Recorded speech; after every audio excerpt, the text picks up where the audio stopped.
Chemmannar saint Xavier's higher secondary സ്കൂളിലെ ഉന്നത വിജയം നേടിയ വിദ്യാർത്ഥികളെ ആദരിച്ചു. മാനേജ്മെന്റിന്റെയും PTA സംയുക്ത ആഭിമുഖ്യത്തിലാണ് മെറിറ്റ് ദിനാചരണവും വിദ്യാർത്ഥികളെ ആദരിക്കലും സംഘടിപ്പിച്ചത്. സ്കൂൾ ഓഡിറ്റോറിയത്തിൽ നടന്ന മെറിറ്റ് ദിനാചരണം മുൻ പ്രിൻസിപ്പൽ ഡോക്ടർ ലാലു തോമസ് ഉദ്ഘാടനം ചെയ്തു. ഇടുക്കി രൂപത വിദ്യാഭ്യാസ ഏജൻസിയുടെ കീഴിൽ പാഠ്യേതര മേഖലയിൽ മികച്ച പ്രവർത്തനങ്ങൾ സംഘടിപ്പിച്ചു വരുന്ന Chemmannar saint Xavier's higher secondary സ്കൂളിലെ വിദ്യാർത്ഥികളെ ആദരിച്ചു. 2023-24 അധ്യയന വർഷത്തിൽ ഹയർ സെക്കൻഡറി വിഭാഗത്തിൽ ഉന്നത വിജയം നേടിയ വിദ്യാർത്ഥികളെയാണ് ആദരിച്ചത്.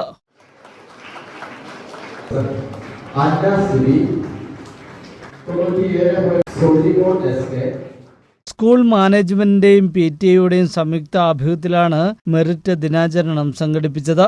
ചടങ്ങിൽ 55 വിദ്യാർത്ഥികളെ ആദരിക്കുകയും ക്യാഷ് അവാർഡുകൾ വിതരണം ചെയ്യുകയും ചെയ്തു. സ്കൂൾ ഓഡിറ്റോറിയത്തിൽ നടന്ന മെറിറ്റ് ദിനാചരണം മുൻ പ്രിൻസിപ്പാൽ ഡോക്ടർ ലാലു തോമസ് ഉദ്ഘാടനം ചെയ്തു.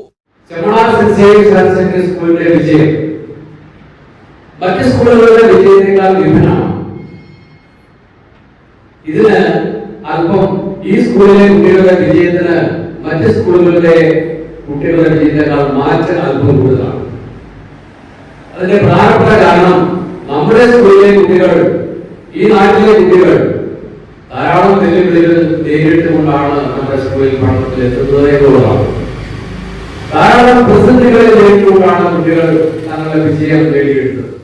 2023-24 അധ്യയന വർഷത്തിൽ സയൻസ്, ഹോം സയൻസ് വിഷയങ്ങളിൽ 100% വിജയവും കൊമേഴ്സ്, ഹ്യൂമാനിറ്റീസ് വിഷയങ്ങളിൽ 98% വിജയം നേടാൻ സ്കൂളിന് സാധിച്ചു. ഇടുക്കി രൂപത വിദ്യാഭ്യാസ ഏജൻസിയുടെ കീഴിൽ ഹയർ സെക്കൻഡറി വിഭാഗത്തിൽ തുടർച്ചയായി 3-ാം തവണയാണ് 1-ാം സ്ഥാനം നിലനിർത്തുന്നത്. സ്കൂൾ മാനേജർ ഫാദർ ഫ്രാൻസിസ് ചുനൈമാക്കലിന്റെ നേതൃത്വത്തിൽ നടന്ന ചടങ്ങിൽ അധ്യാപകനും സാഹിത്യകാരനുമായ ഷാജി മാലിപ്പാറ മുഖ്യ പ്രഭാഷണം നടത്തി. സ്കൂൾ പ്രിൻസിപ്പൽ ജോയ് കെ ജോസ്, പ്രധാനാധ്യാപകൻ Biju VJ, PTA president Madhu Kadaplackal, അധ്യാപകനായ ജോബി തോമസ്, രക്ഷാകർത്താക്കൾ തുടങ്ങിയവർ പങ്കെടുത്തു.